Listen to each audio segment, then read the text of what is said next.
You are now tuned in to the 411 for your fantasy football with your host, Autumn Wind Williams.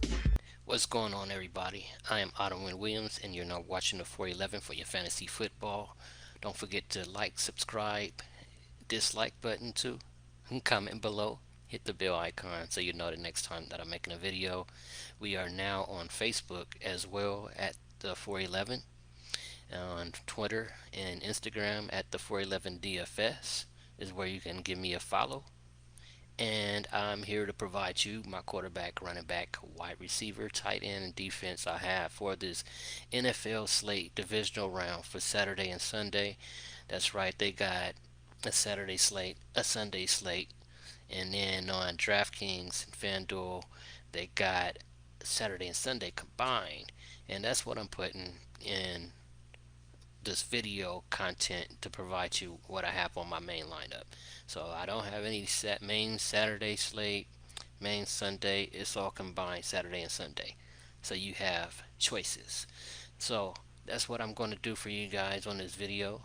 And let's just get right to it right now.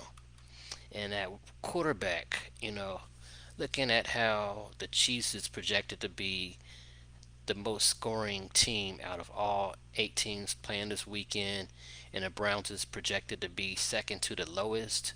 I don't feel like that's really accurate, to be honest with you, because I'm looking at the Packers and the Rams. I think they're going to have the lowest scoring game on this slate for Saturday and Sunday. If the Chiefs are really going to score a lot of points, though, you got to look at how the Browns is going to have to throw the ball, not necessarily run that much as they want to, and it's going to create a lot of potential for Baker Mayfield to produce around, I say, maybe 4x fantasy points. I could be wrong, but say he go out there and get 4x fantasy points at a lower tiered price, you can put in a whole lot of guys that you really, really want to play, and which that allows me, to do elite correlation plays because I want to game stack this game so much. The Chiefs and the Browns. I think this can probably be the highest scoring game of the slate. And I feel like playing Baker Mayfield at a cheap price, I can get some Chiefs guys in there and everything and just let it have and bring me at the top of the leaderboards. And I'm looking at how Baker Mayfield, he only threw one interception in the past 9 games. So I really think that's a really good play for GPP lineups that I'm going to have definitely at quarterback. At running back, I have Cam Akers. Like I said, I think the Rams and the Packers is going to be the lowest scoring game. But I think this guy can go out there, get double-digit fantasy points with a touchdown or two. And look at it last week, he got 28 carries for 131 yards on running the ball and got a touchdown. He also caught both of his targets, and they rarely throw to Cam Akers too. He got both of his targets and got 45 additional yards. So if they're going to start throwing the ball to him more, and he's going to be the workhorse, because look at how Wolford, the quarterback, he's out. Jared Goff, he's injured but playing. Let me check. Let me make sure. Let me make sure I'm right. Make sure it's not any updates and they sit in golf or anything like that. I don't want to be talking at the side of my neck. You know what I mean? But let's see. Jared Goff. Can we pull that up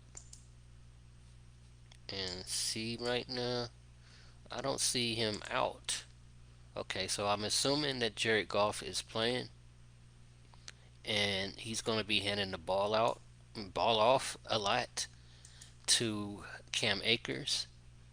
Like I said, Wolford is out, and say if I'm not hoping anything like this, but say Goff go out there and injure himself even more, they're going to definitely have to run the ball with Cam Akers. So I just feel like that's the best workhorse running back for me to play on this slate.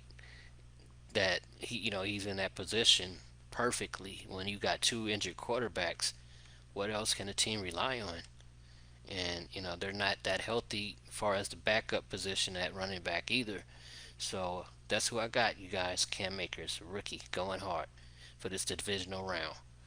At wide receiver, I'm stacking with Baker Mayfield, the wide receiver Rashad Higgins. I know y'all might laugh at me, be like, "Nah, dude, why you not playing Austin Hooper? Why you not playing Jarvis Landry, Nick Chubb? One of those guys." Um, I wanted to pay down at quarterback, pay down for a cheap wide receiver. That way, I can put some higher price players from this game stacking Cleveland and the Chiefs. And I'm looking at how, Higgins, he's not that great, but he get targets. He get a lot of targets. You don't have any Odell Beckham in there. And I think Mayfield's going to be playing from behind. And you know how every single week we see those cheap random wide receivers that catch the touchdown or two, and we're just tilted for the rest of the day. I think he can actually do that. You know, um, he did have what 18 fantasy points. Let me see, what week was that? Where Rashad Higgins he went out there and got his 18 fantasy points on DraftKings.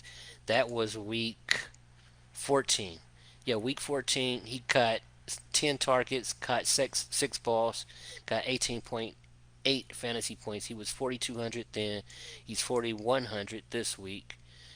Last week he didn't do that great. He got 7 targets, only 2 receptions, 4.8 fantasy points. See, he's like really inconsistent.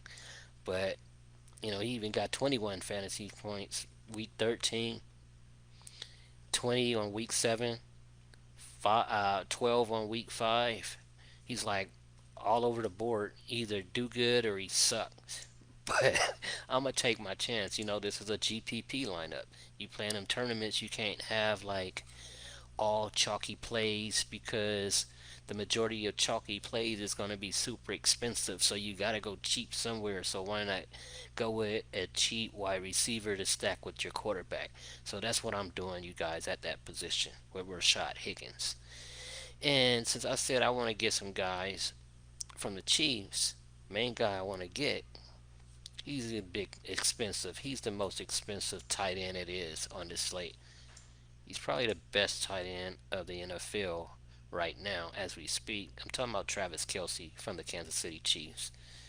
I mean, that's a perfect bring back from the Chiefs side, stacked with Rashad Higgins and Baker Mayfield, because you know how bad the Browns suck at the tight end position at that, right? So why not put in their best guy that Patrick Mahomes liked to target a lot? He's getting peppered with targets, as they say.